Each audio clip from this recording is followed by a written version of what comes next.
Modi mania దేశవ్యాప్తంగా కొనసాగుతోంది. అదే బీజేపీకి ప్లస్.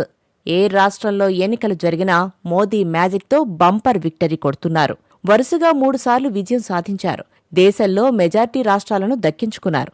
భారత్ మొత్తం కాషాయమయం కావాలని పరితపిస్తున్నారు. నార్త్లో అనుకున్నది సాధించారు.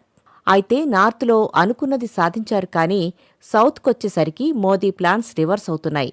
అందులో తమిళనాడును దక్కించుకునేందుకు గత కొన్నేళ్లుగా ప్రయత్నిస్తూనే ఉన్నారు. అది సాధ్యపడటం లేదు. త్వరలో ఆ రాష్ట్రంలో అసెంబ్లీ ఎన్నికలు జరగనున్నాయి. ఈసారి ఎలాగైనా డీఎంకేను ఢీకొట్టి తమిళగడ్డపై కాషాయ జెండా ఎగరవేయాలని గట్టి పట్టుదలతో ఉన్నారు. అందుకు పక్కా ప్రణాళికను ఇంప్లిమెంట్ చేస్తున్నారు. ప్రభుత్వంపై పోరాటాలు చేస్తూ ప్రజా సమస్యల పరిష్కారాలపై ఉద్యమాలు చేస్తున్నారు కమలనాథులు. అటు మోదీ, ఇటు అమిత్ షా కూడా స్పెషల్ ఫోకస్ పెట్టారు. ఇప్పుడు కాకపోతే ఇంకెప్పుడు అనే రీతిలో పనిచేస్తున్నారు.